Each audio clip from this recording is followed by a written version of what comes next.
النبي سلم ثم سلم على النبي أولي يفنى وويل يا ربي سلم ثم سلم على النبي أولي يفنى وويل الله تجيتغو أبرني daha tagaka honoma musidɓe tedduɓe hettiyankoɓe ayawo weltare tv weltare ɓiɓɓe fulɓe andu diine maɗa fedde heblo sukaɓe afrique so daniri filtima ɓaleri buuɗal yurmeende fere feeñayi windere fenjay ɓataake bindaɗo aaɓnde jeenayi yarkoma hittande ujunɗe nogas tati ɓatakuji men fahati koye tarihaji annabaaɓe en jetti joomi men tagɗo en konnuɗen hakkude jeeri e waalo wi kam tan yen ndewɗum en juule annabi min tedduɗo cuɓaɗo korsuɗo e ɓerɗe men mo jamirɗen yen juule kala saha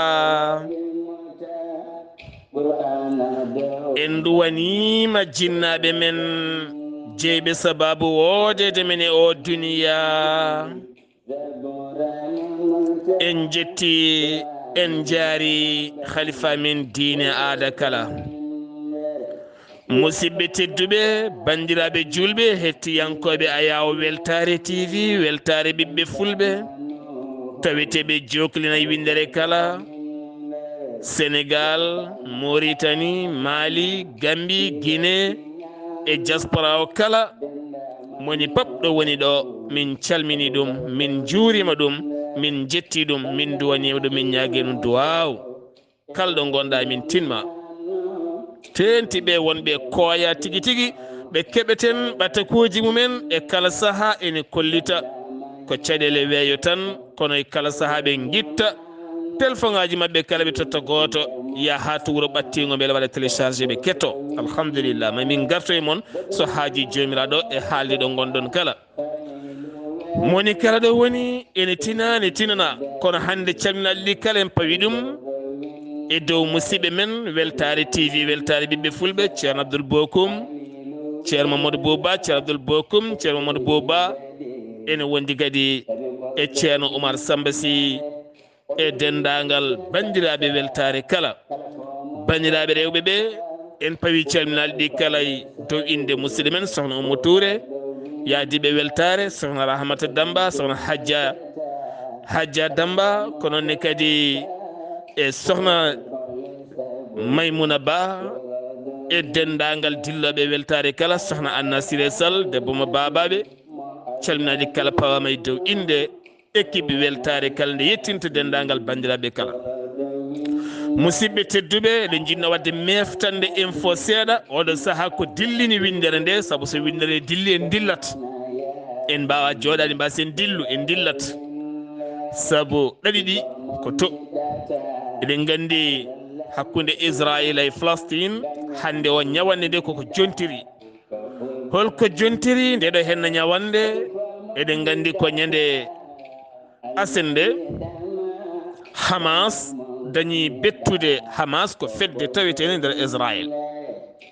jogitinde armée salinde yaware gendiyankoɓe gendi mumen saliɓe ko Israël woni e tettude leydi mumen ko Hamas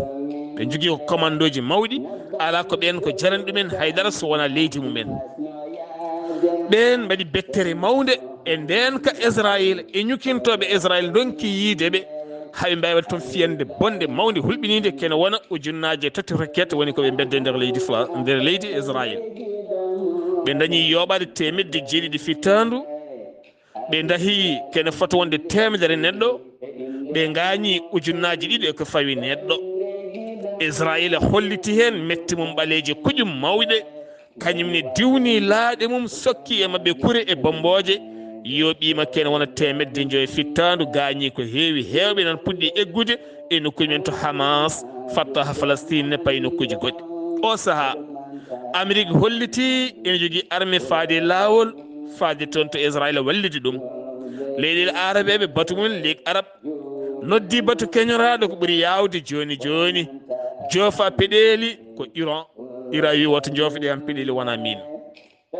kono holliti hen weltare mum aduna hewɓe e julɓe kolliti ɗum bettani ɗumen saabu ñande kala ɗen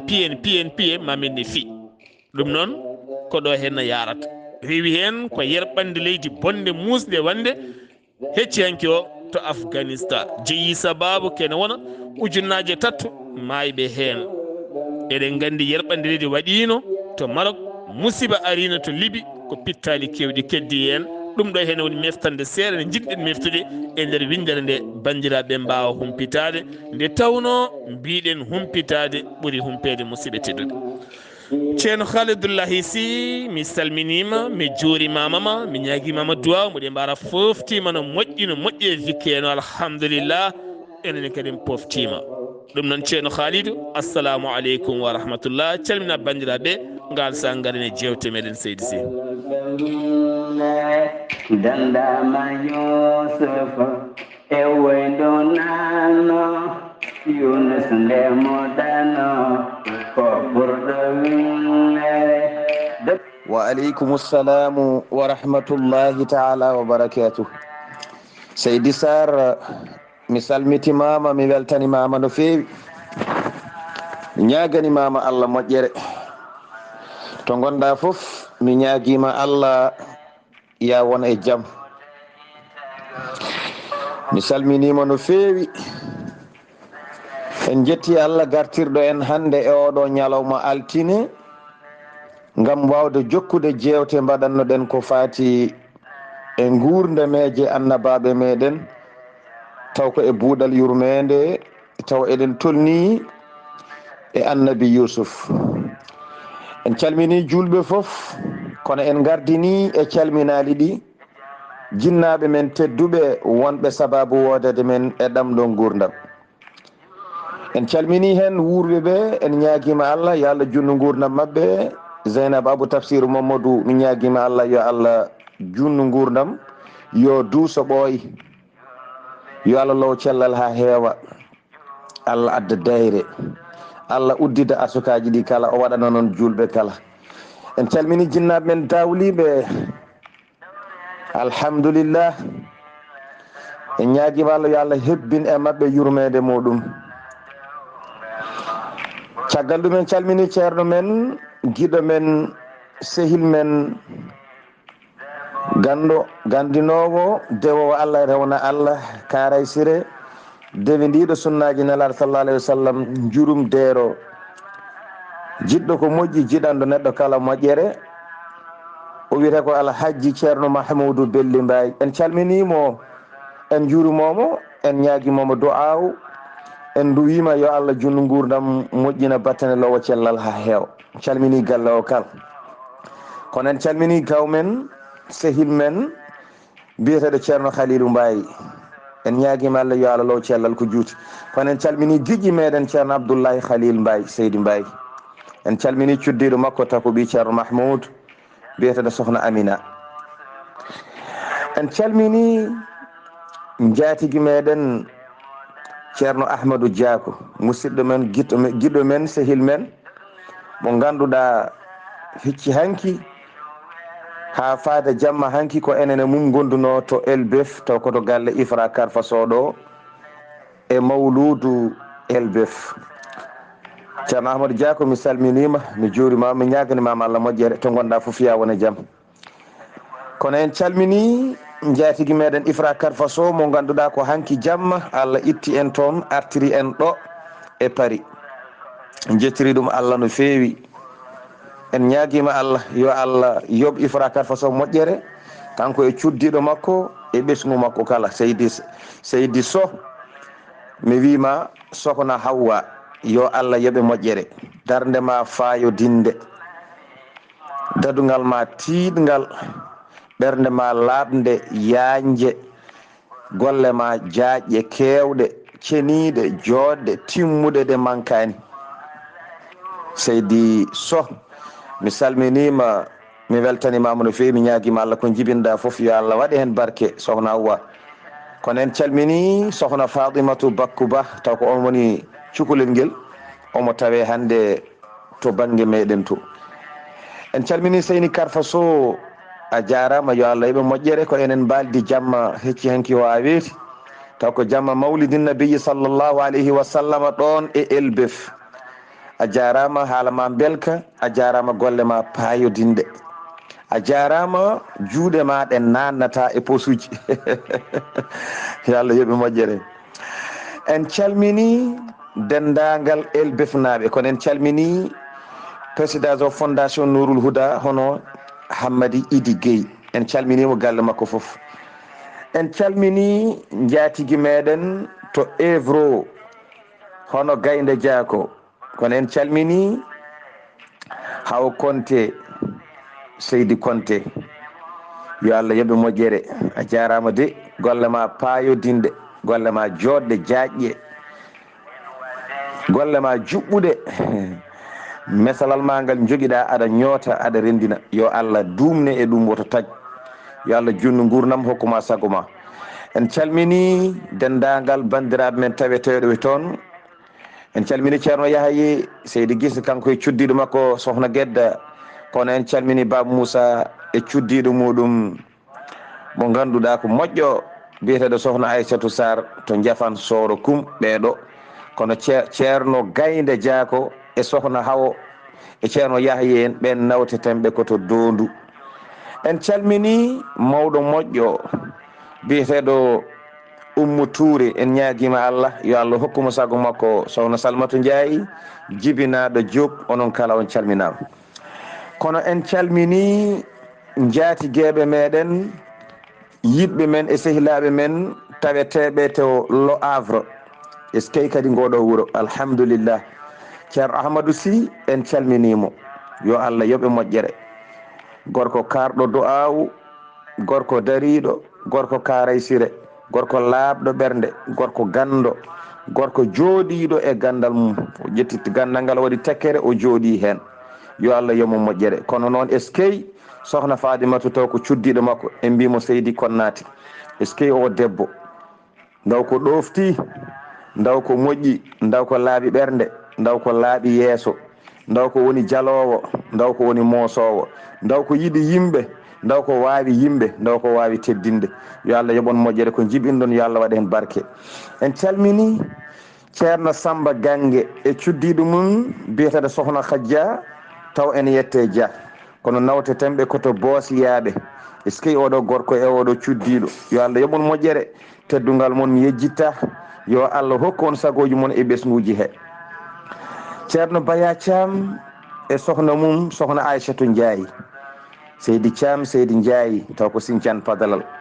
en calminiɓe kamɓe kala, en beltanimaɓe e teddugal mabɓe, on jarama de yo Allah yoɓon moƴƴere. Sooda Konté mawɗo moƴƴo kañum e joom galle mum en calminiɓe eskey o debbo yo Allah yoɓe moƴƴere. en calmini mawɗo moƴƴo kadi biyeteɗo Muuno e Mbocc e gorko joom galle makko mo ganduɗa ko moƴƴo kañumne way kono makko ni en mbiɗum Seydi Thiam yo Allah yoɓon moƴƴere. sohna Zeynabou Konté e joom galle mum en mbimo Konté kankone yo Allah yoɓon moƴƴere, teddugal mon yettima, on beltanama no fewi. en calmini sehil giɗo mum Annabi Yousuf taw kadi ko giɗo men enen haaloɓe ɗoɓe, mo Allah waddi en mo korsinɗen korsinɗo en. en ñaaguima Allah yo Allah junnu gurnam hokkamo sago makko, taw o wiyete ko Sira Gako yo Allah yoɓmo moƴƴere. en calmini mawɗo men Selli Ñaan foof de koto Le Havre to, kono en calmini giɗo men sehil men bani men debbo nawtetemo koto Kanel kono tawete koɗo Sanoua ɗo paari ɗo o wiyete ko Kajja Mbayi. kono en calmini musidɗo makko Astou Diaw, en calmini Binta Oumar Diop, en calmini Oumar Ndiaye taweteɗo to Le Havre, ba mum Siley Ndiaye. Siley mi salminima yo Allah yoɓon moƴƴere. Rahmatullahi Lom e joom galle mum en mbimo Seydi Guisse en calminiɓe kamɓe kala. kamɓe fof en calminiɓe rahmatullahi lam e joom galle mum. Aissata Abdoullahi Sy mi salminima an e joom galle ma ɓinguel ma baɗira guelam sohna Aissatou Wele mi salminima ha to Jobol kono taweteɗo ɗo, kono mi salmini joom galle o ceerno Hamme Sy, mi salmini sukaɓeɓe jeefu en e tokara nene Zeynabou Hamme Sy, bandel Silla Somana mi salminima, sohna Mariame Diop mo Mamadou Demba mo ganduɗa ko sehli babi tawe toon jeeya kono tawete hande ko Nouakchott, en calminimo ko mawɗo moƴƴo, mawɗo mo jokkodirɗen guila ko ɓooyi, mawɗo battuɗo e men hakkille, korsinɗo en jiɗɗo en enenne kadi ko noon mbaɗen e makko, yo Allah yoɓe moƴƴere. Ceerno Samba Thiam mi salminima ha to Waali kono mo tawe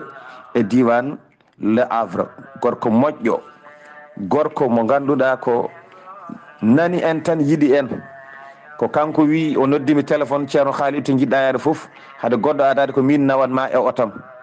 yo Allah yoɓe moƴƴere Seydi Thiam, mi weltima ko kanko addi en ɗo hanki, yo Allah yoɓe moƴƴere, mi weltima sanne. ɗum noon Seydi Saar konngol arti e ma, ciftina en to jarannoɗen e on saaha jokken golle. a jarama Seydi Sy, golle ma jooɗi peewi, eɗen ciftina bandiraɓe tan wona koye duttugol école aji e cuuɗi, kono hande won sukaɓe hewɓe ɓe jahani école aji, holko saabi jinnaɓe men ngala doole sodana men bokkosaji woni kartaɓe e bikuji e kayeji ni comci ni paɗe beele joomen dutto e cuuɗi. ɗum noon ko enen jonnata weeyo men, ko enen garɗinta e weeyo men, tugganma tan to almudago Qur'anil Karim ɗo ha yetti yahoɓe duuɗe ɓe, goto foof yo juuɗe men naaɗe mum, juutɗe yoɗe caro ɗe naata, dinguirɗe alhamdulillah ɗe keewi, dinguiral fof ne wawi wattude fiide hay soko temedere par ñalawma, so tawi temedere par lewru wasata wuuro wallitago to banggue ɗen gueɗe. kaɓoɗen human binnagal, kaɓoɗen wawde windude, tawno ɓuuri bondede no foof ko bindaɗo wima a min de mi yiyata bindi, ene hamni ceer binda neɗɗo tan wima mi yiyata bindi, ene hamni, saabu bindol reeni neɗɗo, bindol ne moƴƴi. sa yeehi hôpital ko alay saago ganda ko winda, wonɗo garta hande sa yiyata ko winda ɓennata, a yahata, ko hunde hulɓinide. ɗum noon dokken sukaɓe men ɓe fartaŋe wawde janggude, dokken ɓe fartaŋe wawde jangguinde. ɗum noon hande ko enen jibini kono wona enen naftorto, saabu goto men fof nan naftoro goɗɗo, te wona goto men fof jibini goɗɗo. min a jibinanimi ko aɗa naftoro kam, mi jibinanima mboɗo mi naftoroma, ɗum noon ko ɗon neɗɗo ñawata ɗum, wona ko jibinɗa ko tan ala poɗɗa toppitade. toppitoɗen kala, ballodiren, nafodiren. ceerno Khalidou jaranoɗen ko hakkude Zuleyha e annabi Yousufa, caggal nde Zuleyha ñaagui gurdam mum yo artu woni jiiɗe mum e ballal jomiraɗo, annabi Yousufa ñaaguima, jiiɗe makko garti, o felliti ñagade cagatagal ngal o perdi gam annabi Yousuf, gilli makko e annabi Yousuf, korsa makko e annabi Yousuf, ala kalɗo yiilaki annabi Yousuf o wasi kala. ceerno Khalid bisimilla maɗa. Seydi Saar mi salmitimama, mi weltanimama, mi ñaguinimama Allah moƴƴere, to gonɗa foof mi ñaguima Allah yo jaam Allah e kisal mum e ndenka mum won e ma, mi weltanimama no feewi, en jetti Allah, Allah gartirɗo en hande e yewtere men nde gownoɗen wadde, taw koko faati e alhaali annabaaɓe men e gurde meje mumen. Seydi Saar ɗo ciftinɗa en ɗo ko ɗon tigui jarannoɗen. est ce que en calmini Binta Oumar Diop mo ganduɗa ko kewɗo duwanade en duwuji ɗi ganduɗa koɗi jettiɗi no feewi, eɗi mema en no feewi. Seydi Saar koye alhaali Zuleyha gonnoɗen, caggal nde o ɗaɓɓiri Yousuf yo wattumo cukalel tokosel, kono noon ene jeeya e ko addi ɗum, ko ɓuuri yawnude ɗum. en mbi Zuleyha ɗo ari tawi Yousuf ene wondi e lamɗo o, eɓe joguinoɗon ñawore, taw ko ɓen ɗon seremɓe bonɓe jasɓe hettuɓe allaji mabɓe bonɗi jasɗiɗi. Yousuf e lamɗo o e on saha eɓe daranino ittude diine keferu e ndin ɗon leydi taw ala ko woni yidde Yusuf e on ɗon saha so wona ɗum yo iw o jaggodiri e lamɗo o yiɗi hollude lamɗo o ɓeɗo koɓe goni e dow mum ko fenade o laɓɓina fenade nde ha laaɓa ko e nden ñawore ɓe gonno Seydi Saar ɓe goni e nden ñawore noon hawri e joom suudu mum Yusuf ari haalande Yusuf oɗo nayejo ɗaɓɓowo ɗum ndeke ko Zuleyha koye ɗum Zuleyha adda dari yeeso Yusuf haali yidde mum haali holko woni sababu o perti dendagal ko jogino gila e jondam ha e jawdi ha e fofof woni sababu ko Yusuf ha Yusuf haaldi e makko caggal Allah neli Jibril yo haalana Yusuf yo resmo Yusuf felliti resdemo e yamirore Allah joni noon Yusuf artiri guite ɗe o yi Yusuf kanko Zuleyha caggal ɗum ɓeɗo ɓe o ñawanno seeremɓe heɗɓe e Allahji ɓe o hucciti e mabɓe o wi kanko Yusuf o huccita e mabɓe omo haalnaɓe omo holla ɓe dalil ko woni dow mum ko kanko ɗum noon Seydi Saar kongol arti e ma e on sa'a jokken golle en keɓiɗo hen ɓatakuji kewɗi iwde bandiraɓe rewɓe hewɓe wullittoɓe aɓe ñaagui so tawi woni hutbaji ɗi ne mbaɗe walla jewteɗe ne mbaɗe walla tufɗe ɗo yimɓeɓe garata taw ko ɓen ɗo golle ɗaɓɓete aɓe jiiɗi nde yewtere nde yettoto ɗon holko ɓe gulliti ko aɓe jangga haaɓe gayna soɓe jiiɗi ɗaɓɓude golle soye hôpitaux ji soye bureau ji soye nokkuji kewɗi soɓe gaari ko ɓuuri hen hewde jomumen ne kolliraɓe caay siyagal haade mum ƴettede golle sa ƴettini ɗereji maɗa a joƴƴini jomum seytu noon so tawi ka suka debbo lartidiɗo seeɗa jomum ne heewi waddema santage e dossier ji maɗa aha min de mbaɗa ƴettudema e golle kono kadi an no mbaɗa yodde ni alay saago woɗɗo kedanɗami wona santage sa salima ɓe dokkitma dossier ma jaaha kalɗo kalɗa wiyete ko fenade sa jaaɓi jaaɓa e dow ka kalfaɗo to banggue sexe ɗum woni gueɗe jahoje ɗe ko ɓuuri hewde ɗum noon ne moƴƴi jewte mum yañe ko gonga ni combaji mum nana e téléji ha e radio ji kono ne moƴƴi kadi e nder rendoji ɗi haale ha to jangde duɗe ɗe to joomum yara ha waɗa examen ko wayno baccalauréat walla goɗɗum foof ne heeɓe en santage uji bonɗi gulɗi jaw ɗum noon ne moƴƴi yimɓe kaale ko enen janguinta ko enen janguinte ko ɓiɓɓe men jahata ko ɓiɓɓe men janguinoyta ene moƴƴi hunde haale ene moƴƴi kadi ko ɓiɓɓe men ɗaɓɓoyta golle ko enen gollinta kala bawɗo ardema ne ɗaɓɓirma hunde tinno wallirmo saabu Allah saɗa wawi sa wawa wima a wawa mbasa wadde hen caysi agal ceerno Khalidou Abdullahi Sy ɓe gonno koye ñawore sernaɓe mabɓe taw ko ɓen ardiɓe rewannoɓe sanamuji caggal wattude yiide Zuleyha ko wi ɓen rewannoɓe sanamuji ceerno Khalidou bisimilla ma Seydi Saar mi salminima lawol gongol mi weltanimama kadi e namdal ma badgal fayida alhamdulillah ɓeɗo seeremɓe bonɓe hettuɓe sanamuji mabɓe bondi ɗi ko e ñawore ɓe gonno taw e on saaha ɓe ñawdete ko alhaali diina mabɓe bonɗo o ɓe ngala e diina gonga alay saago diina mabɓe o itte e leydi he ko e nden ñawore ɓe gonno nde Yusuf artiri guite Zuleyha taw Zuleyha ko gumɗo wonno kanko Zuleyha o watti yiide ɗo e hoddiroji Allah e bawɗe mum Yusuf fayi e ɓen ɗon seeremɓe hettunoɓe Allahji o wi mbe toon jiyani ɗum ɗo on jiyani ɗeɗo doole gartirɗe guite Zuleyha ɗe ko doole alliyankoje on jiyani oɗo dalilu immi koto Allah subhanahu wa taala goto mo ganduɗa ko kañum tan woni deweteɗo goɗɗo ala ɓen ɗon mawɓe heɓɓe ɗin Allahji mawɗo mabɓe o heɓɓiti wi minen min jiyani ɗo doole alliyankoje Allah kay ko momin gondi o on woni Allah minen min ganda Allah goɗɗo minen ni min gonɗinani Zuleyha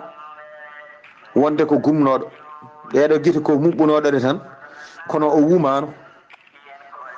so gumnoɗo wonno ana wawa wumtindemo o wumano ni aha o wumano ko muɓɓunoɗo guite tan kono wumani ɓe cali gonɗinde wonde ko gumɗo yusufi aha o wonano gumɗo o wonno ɓe mbiya ala o wumano min jaɓani wonde ko gumnoɗo minen min jaɓani ɗum Seydi Saar Yusuf heɓɓiti wiɓe kamɓe ɓen ɗon seerenɓe bonɓe jasɓe o heɓɓiti o wiɓe so tawi on jeddi wonde Zuleyha ko gumnoɗo basi ala mi jaɓi o wumani kono mataw kam on jeddata wonde ko nayejo mi sikko nayewu ngu kam on jeddata ɗum basi ala ko mbiɗon o wonano gumɗo ko ni ko gonga ni ko gumnoɗo alhamdulillah mi noddi Allah goto deweteɗo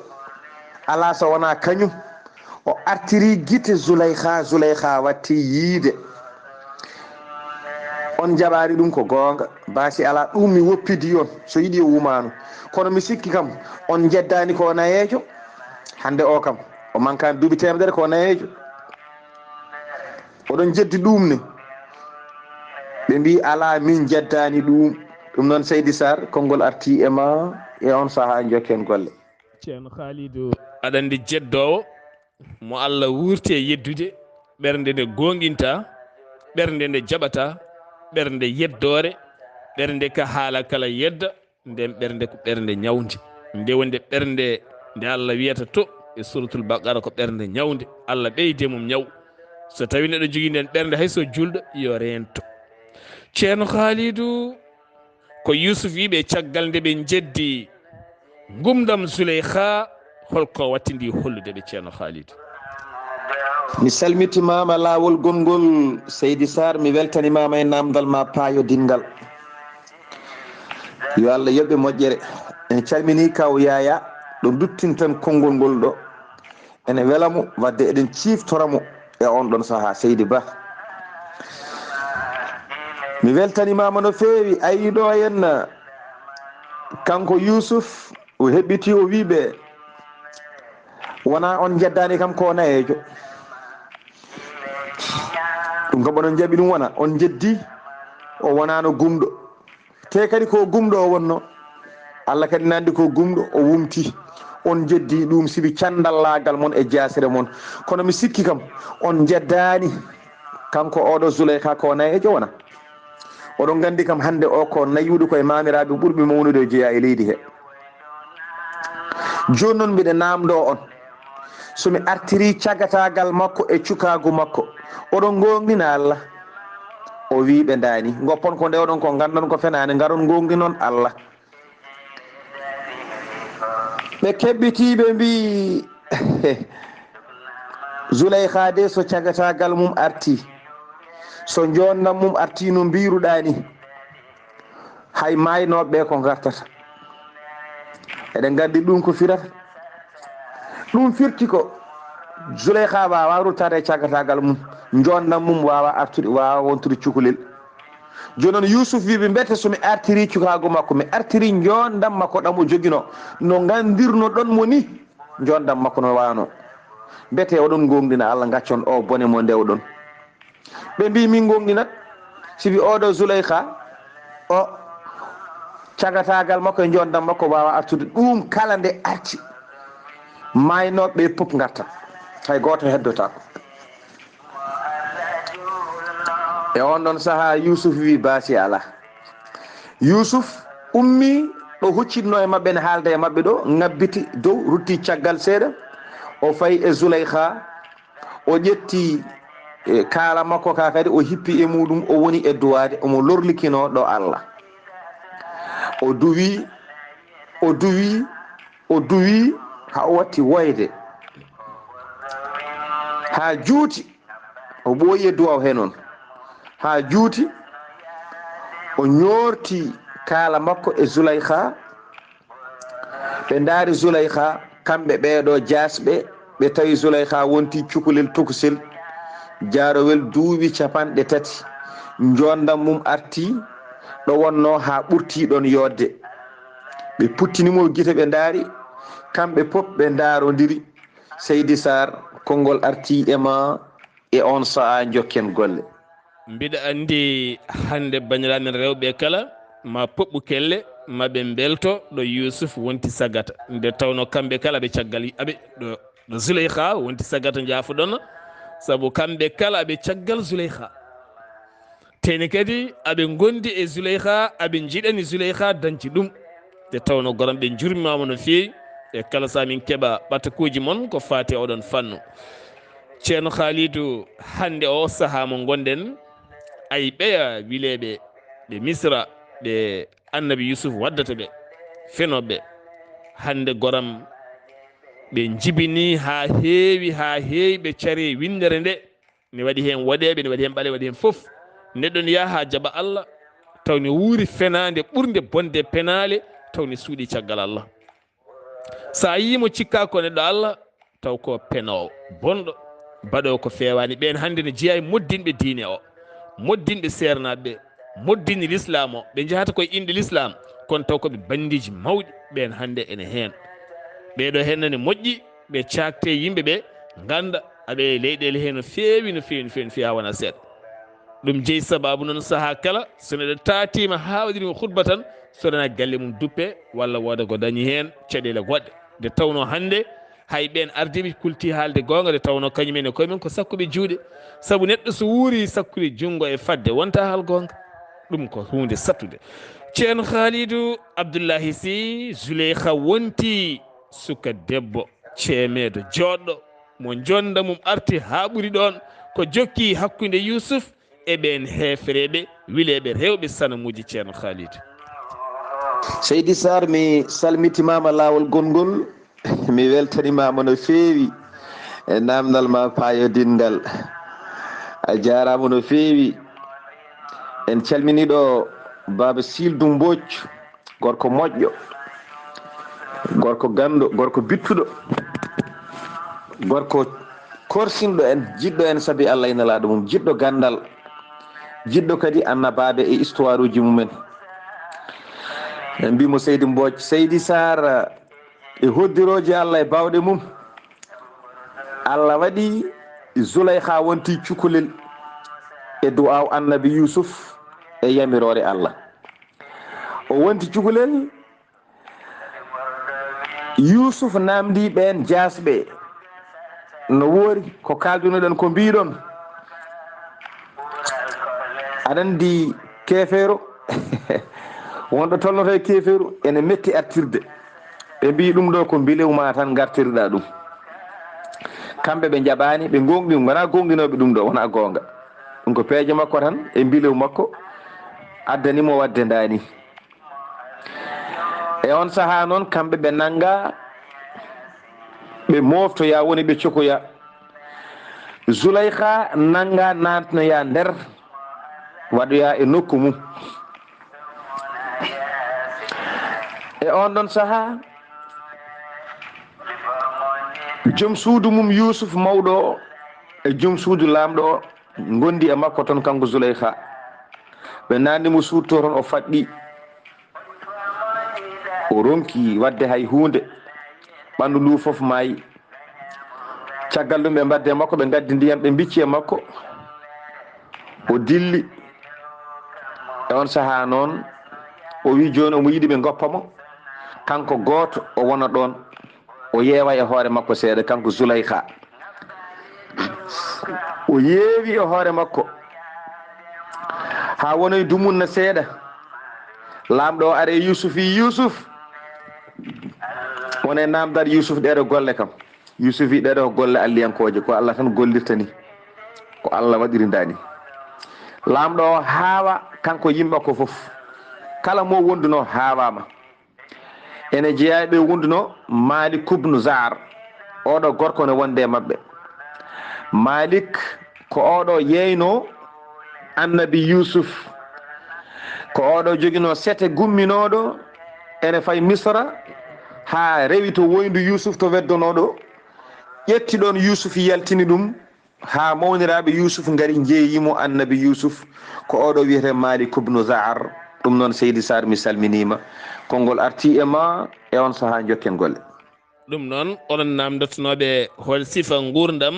alhaali malik ibnu zahar koye makko joni garɗen ɗum noon e firta tan kala saa so jomin ndewdima jewtude tan kala ko meeɗi haalide hen kala meɗɗo haalide hen histoire mum ko yeeso arata en mbawa arditade kadi mbadude namdal taw en jettaki e oɗon sifa ɗum jeeyi sababu yimɓe heeɓene namdo siba mo kalɗon o hol sifa makko hol gurdam makko amin jiiɗi namdoɗa ceerno Khalidou hol sifa mum ɗum firti noon jappen noppi keɗoɗen moni kala ma tarih mum arɗo fotinade ɗo so tawi en gaddoyi ɗo fotani arde ɗo tan nden yewtere nde jiiɓo ha watano gooɓe jiile wasa yaadude ɗum foti wawde yaadude ceerno Khalidou oɗo henna Malik jeynoɗo Yusuf caggal nde anditi yeeyi ko annabi Allah o nimsi holno jokkiri yiilade Yusuf e Misra ceerno Khalidou ha o wawi yettade lamɗo wa aleykum ssalamu wa rahmatullahi wa barakatuhu seydi Saar mi salmitimama laawol gongol mi weltanimama no feewi sanne kanko Malik ibnu Zahar mo namdiɗa oɗo ko o sodno Yusuf caggal nde yaltina e woyndu kanko nawno Yusuf ha e leydi Misra ko kanko yeytuno Yusuf oɗo lamɗo nenoɗo Yusuf ko kanko woni nimsunoɗo arti wi ena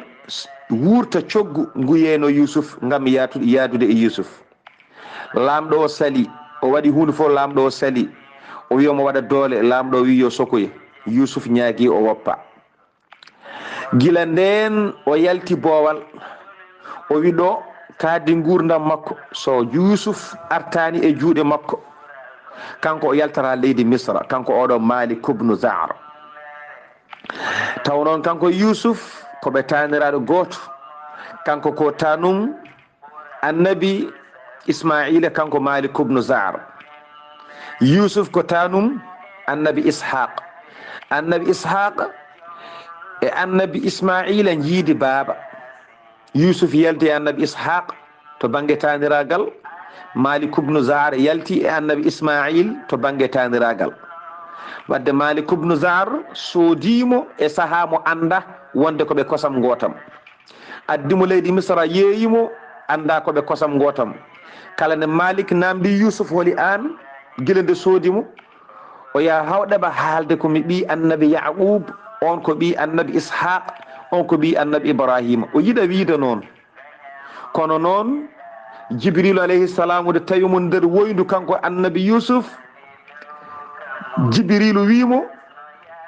so tawi o yeehi o yalti woyndu ndu kala namdiɗomo woto haal jibinɗomo yo wi ko ɓi woyndu so wona ɗum so jomum andi ko jibinɗomo nawtatmo wadde o wiya tan kon ɓi woyndu ha ɓe jetti Misra kala nde Malik namdimo holi jibinɗoma o wiyata min komi ɓi o ɗaɓa haalde jibinɗomo caggal ɗum o siftora alhaali o wiya min komi ɓi woyndu on Malik ibnu Zahar on nayimo nder Misra yeeyimo nimsi ari yiɗi wurtude coggu ngu caggal noon suwa taw andudemo hayde yiɗi wurtude coggu ngu nde taw andamo no feewi ko ɓe wondunoɓe mbi a yeeyiɗo kanŋe oɗo suku mo jeyɗa kanko sellini kaari kanko duwi ɗum dañƴen ɗum ɗo gila dañƴen mo en ji gurdam men ne change ƴettuɗa on jeyɗa ɗum nanguimo ko ɗum addinimo yidde wurtude coggu ngu Seydi Saar konngol arti e ma e on saha jokken golle ceerno Khalidou eskey ɗum ko neɗɗago tigui rigui kadi ne jangguina men ceerno Khalidou neɗɗo ko sirlu neɗɗo so ala sirlu o wawa jogade galle so ala sirlu o wawa jogade dewgal sibu ko gorko foti ko debbo sa debbo aɗa dewgal ala sirlu dewgal ma a wawa jogade dewgal ngal ka gorko aɗa dewgal ma ala sirlu a wawa jogade dewgal ma kala ko mbawɗa wonde sa ala sirlu a wawa wurde gurdam ɗam poɗɗa wurdam nde tawno sirlu jogui neɗɗo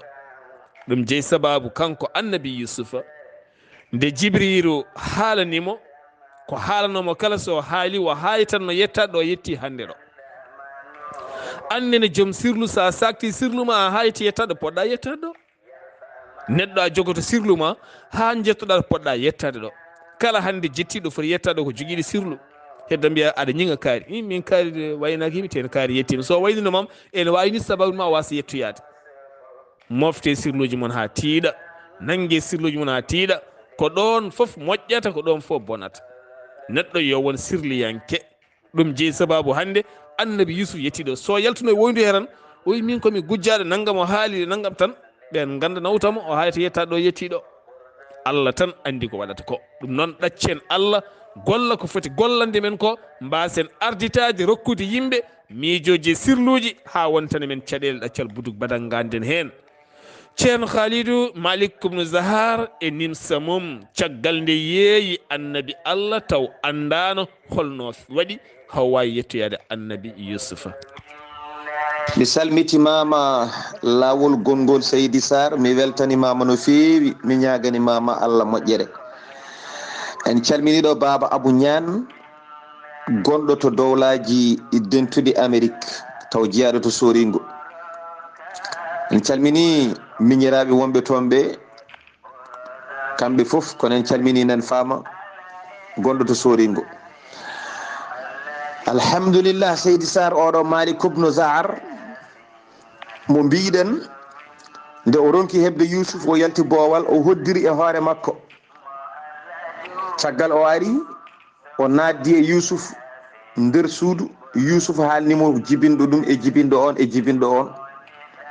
kankone o wi ko kaari jibinimi ha yetti annabi Ismaila anken taniraɗo goto mi waɗi ko boni mi yeeyi annabi Allah Yusuf wimo ala min ko mission am addimi ɗo Allah ne fayi mission o koye ndiɗo leydi a wawa salade addudemi ɗo a wawa salade yeeydemi ɗo wona an addimi to banggue boowal ko an addimi kono to banggue nder a addanimi addimi ɗo ko Allah Allah noon rewnimi e juuɗe ma o rewnirimi e juuɗe ma no rewnirimi e juuɗe ma ni yo won jeygu kono to banggue nder wona an addimi ko Allah addimi ɗum noon yatan hay batte ala hen Malik yalti sali yaltude leydi ndi wi kañum waɗanno ko julagu ene somo ene yeytoya kono joni ɓayde wayini hankadi wonta yaade hay nokku so wona Yusuf arti e juuɗe mum Allah de andinde Yusuf artata e juuɗe mum kono ko ɗum fadata hankadin o heddi omo lorlikino to Allah koye taniraɓe annabaaɓe o jeeya kanko Malik ibn Zahar jeynoɗo Yusuf o omo nodda Allah omo ñaago Allah nde Allah wattittamo e Yusuf nde Allah artirta Yusuf e juuɗe makko o yalti boowal omo yaha omo arta o ala haaju goɗɗo so wona ƴewde Yusuf mbete ina arta e juuɗe makko o wooni noon omo fadi Yusuf boowal e nder boowal leydi Misra fodde duuɓi nogas Malik ibn Zahar ene fadi Yusuf o alda e gollude o alda e wadde hay hunde ko jooɗiɗo tan omo miijo habaru Yusuf omo dowoɗo Allah yo Allah artir Yusuf e juuɗe makko fodde duuɓi nogas o oppi liggey makko omo fadi Yusuf wadde noon caggal nde Yusuf yalti kaso saha foof omo ñukkino habaruji Yusuf omo andi ɗo tolni ha Allah waɗi Yusuf yalti kaso nde Yusuf yaltat kaso ene naata galle lamɗo wirtimo ko damal galle lamɗo o nde naata lamɗo o Seydi Saar konngol arti e ma e on saha jokken golle eskey Allah ceerno Khalid Abdullahi si no o waɗi ha o yi Yusuf walla o yetti Yusuf kanko Malik ibn Zahar ɗum ko caggal nimsa makko e ñukkindade yiilade alay sago yiita Yusufa saabu suwana ɗum o hotta caggal duuɓi nogas Seydi Saar mi salmitimama mi weltanimama e namdal ma no feewi batgal fayida yo Allah yoɓe moƴƴere en calminiɗo en kaw men hen banggue ba men hen banggue Abou Diop gandiraɗo Cissé Diop omo tawe ɗo miroɗo en calmini gorgol Fadimatu en mbimo Seydi Diop en calmini yumpagne Houley e gorgol Houley no mbiɗa foof to eɗen mbiyamo Seydi Niang kamɓe kala en calminiɓe ɗo miroɗo yo Allah yoɓɓe moƴƴere Seydi Saar en beltimo no feewi kanko Malik ibn Zahar e hoddiroji Allah e bawɗe mum. Yusuf nde wirtimo o wawa yettade Yusuf sibi Yusuf ko gaddoyaɗo ene wondi e sete ɓe ganduɗa ko e laamu he jeeya. ɓe nanni Yusuf e on saaha suka goto ene fijjanno e Yusuf nde ari ɗon ko jewtidiɗo Yusuf no fewi, jiɗɗo Yusuf, suka tokoso ɓaleejo. o fayi e muɗum kanko on ɗon Malik ibn Zahar, o wi oɗo gorko wona Yusuf woni ɗo henna. on ɗon gorko wimo aha jali nde wonnoon yiɗi Yusuf, wimo aha ko Yusuf woni ɗo henna. Yusuf cohanoɗo o, Yusuf gonnoɗo galle lamɗo o sokoya e fenade, timmi jaltugol makko ɗo kaso, o ari o naati e wuuro he, ko kanko tigui woni ɗo. kanko Malik o welti no feewi, omo sumba omo sadio, o yetti Allah, o wi hankkadi ni Yusuf arti e juuɗe makko, omo ɗamini hankkadi kanko Yusuf maɓe ndendit e hoddiro Allah e bawɗe mum. o woni ɗon balɗe seeɗa, kala ñalawma ko ɗon o dawata ngam yidde yiiɗi Yusuf, omo ronki. hande lamɗo o waɗi Yusuf lamɗo, o ɗetti goto kednoɗo Yusuf ene yaltuno ɗon, o noddi ɗum, o neli ɗum, sa yeehi mbiya Yusuf won gorko wiyete ko naggam, wiyete ko Malik ibn Zahar, ene sohlimo duuɓi nogas, ene fadimo, ene yiilomo, haalamo ɗum kanko mo andi. on noon waɗi balɗe ɗiɗi ene yejjita haalande ɗum Yusuf. ñalawma tati ɓiijo o ari e Yusuf, o haalni ɗum haaju mo yinno haalande ɗum, omo jogori yaade tan, o siftori, o ande Yusuf min de won binoɗo miɗo ene sohluma, mi yejjitino wiyete noon, ha juuri o siftori inde nde, o wiyete ko Malik ibn Zahar, o wi duuɓi nogas mo fanma ɗo henna. o wi ko mbiɗa ko? O wi aha. o wi aɗa andi to woni? O wi aha. o wi tinno ya mbiya yo ar addumo ga.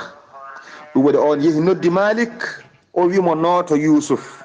Seydi Saar, konngol arti e ma e on saha jokken golle. ɗum ɗo hen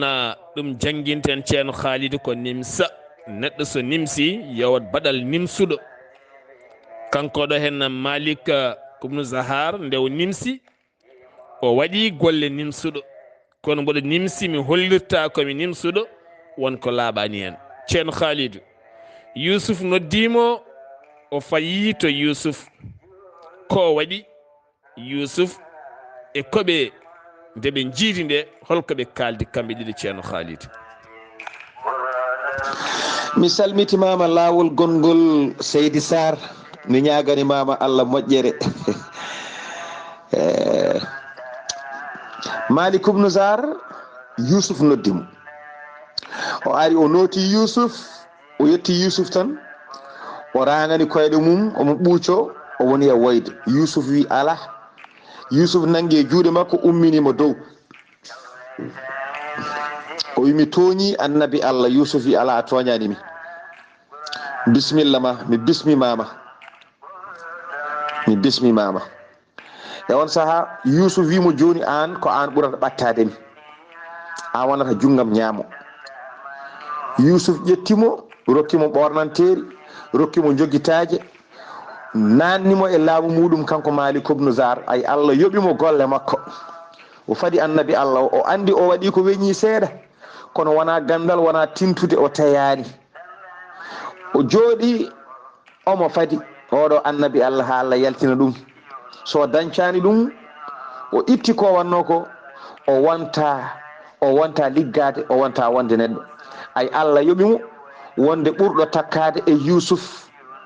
kanko oɗo Malik ibn Zahar. o takki Yusuf, kanko e wonnoɓe kaso, ko ɓen Yusuf yaltinoyi, takkini sara mum, kanko ardi, keddiɓe foof ndewi hen. Seydi Saar, ko ni woni no Yusuf waddi e Malik ibn Zahar pannoɗomo boowal, wi yahata so wona o yalti caggal yeeyimo, wi waɗi ko boni, fadimo ha o yalti, renditi e makko, ɓe ndendi laamu e ɓe liggodo. e on saaha Yusuf alayhi salamu, Zulaykha wattama cukoyel, o heblima kanko Yusuf ɓayde Allah winomo yo res Zulaykha dewgal woni waɗama o yehi to Zulaykha ngam yidirde e muɗum kanko annabi Yusuf o yetti Zulaykha o hongi bafal Zulaykha wi bisimilla holiyan naat Yusuf naati salminimo jooɗi yiɗi yewtidde e makko kanko Zulaykha o jabotako Yusuf tawimo ko omo rewa Allah o gayni Yusuf wimo no goruɗa o wi ko namdiɗa o wi aha hankkadi ka joom suudam garnomi ko hokkudema farilla ma ko dewgal namdi hakkude men ko ɗum adduno kam ɗo henna hande Yusuf wimo ko ɗum jinmi mi hokkuma haqqe ma kanko Zulaykha o heɓɓiti o wi a jarama kono mi sohlanima joni Yusuf wimo ko waɗi o yala mi suwa sohledema raw Seydi Saar konngol arti e ma e on saha jokken golle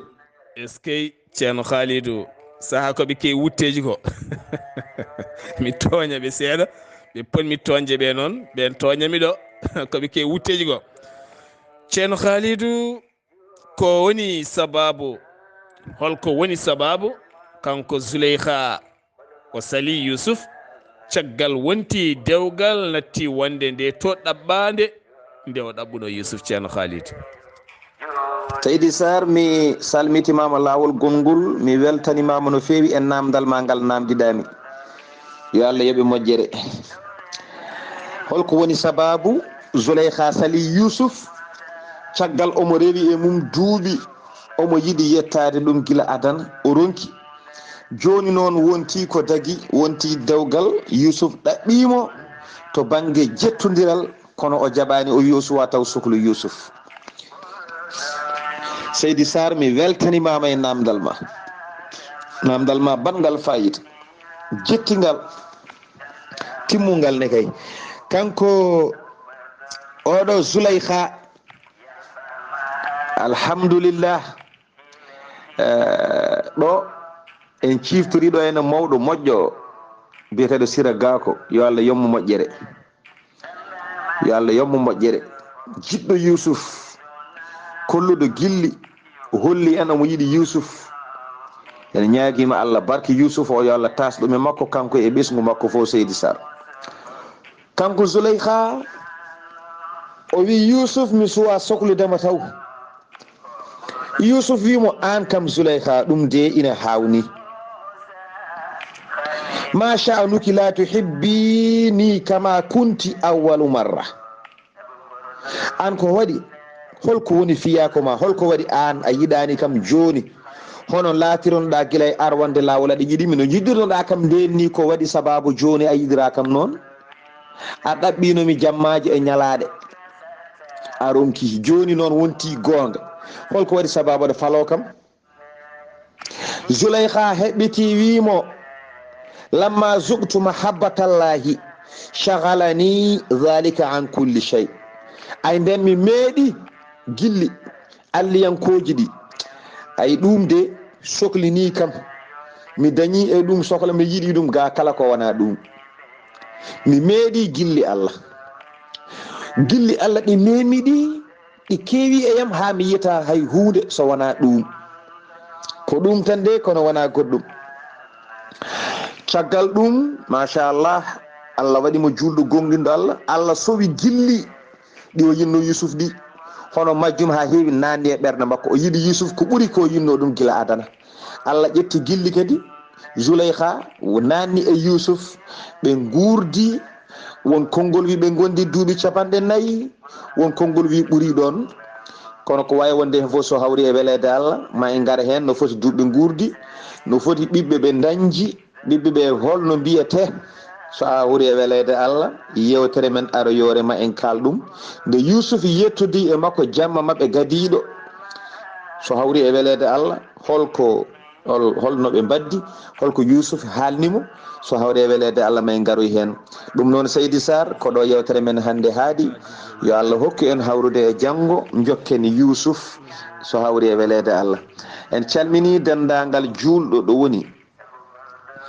en gardini e calminali he dendagal seremɓe yo Allah yoɓɓe moƴƴere yo Allah yoɓ seremɓe moƴƴere toɓe goni foof kono yo Allah moƴƴan julɓe foof yo Allah moƴƴan julɓe foof. Seydi Sar mi duwanimama ko gonumami duwanade mi serani e duwanadema da iman komi duwantoɗoma tan e nder ɓerdam e nder yewde kala ɗo jewmi mbeɗo duwanuma yo Allah junnu gurdam yo Allah hokke sago ma e aduna caggal judde gurdam yo Allah moƴƴin battane ma ɓesgu ko dañƴa hen yo Allah waɗa hen barke yo Allah waɗɓe anduɓe taw ko anduɓe hetteteɓe iteteɓe nokkateɓe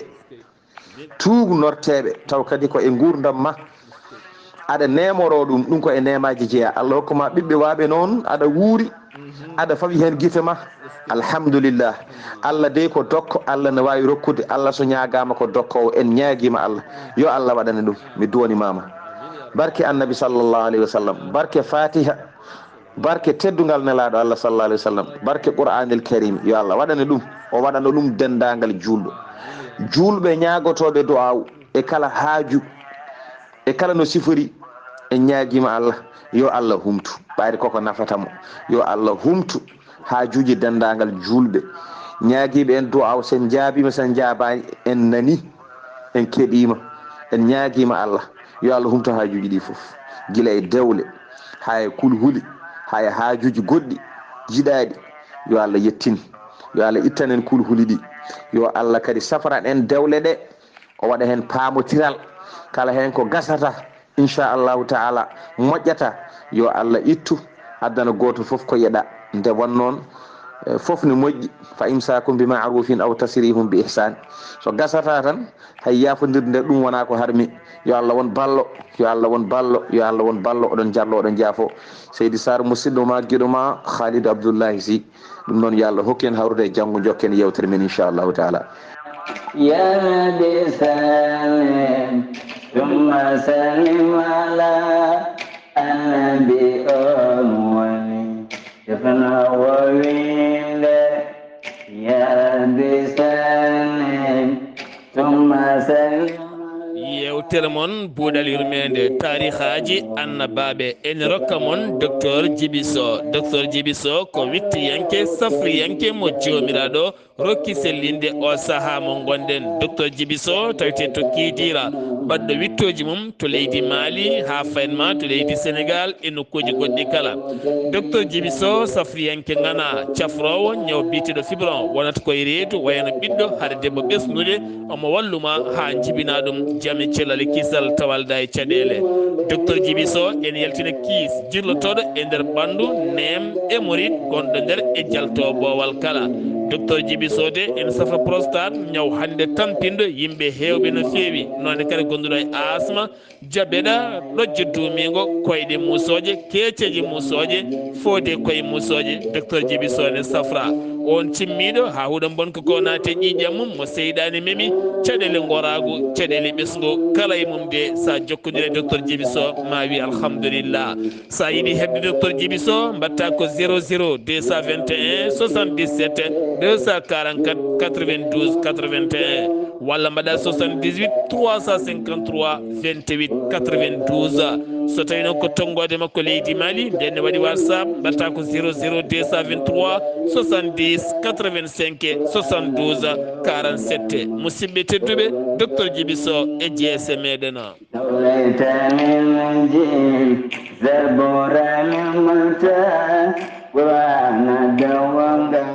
a jarama ceerno Khalid Abdullahi Sy golle ma jooɗi peewi min mbi allahumma amin ya rabbi ya rabbal bayti ko duwiɗa ko kala yo Allah wattanen ɗum hulde yiwde taw kadi ko toɓore baade yurmede moƴƴere wonani men jaam e ɓuural. a jarama yo Allah yo moƴƴere seydi Sy golle ma jooɗi peewi. dande welde nde ko musidɗo mon ceerno Ousmane Ly ha to dunga min calminima koɗo men ko ceerno Khali Abdullahi Sy gorko mo soringo min calmini dendagal soringo naɓe dendagal sernaɓe kala to kaɓirto ko musidɗo men Saydou Abouba en calmini haralleɓe ɓe kala ɗo e yeeso haalirde he ko musidɗo moon guiɗo moon sehil moon Sar Abdullahi Saar ketkimalaki jaam yo jaam Allah ñallanen ha to ndulmaji wudduru ha to tiggere to weela kosam yo ketkimalaki jaam aadi men janggo so haaji jomiraɗo دقنا ما موسى خليل ورلا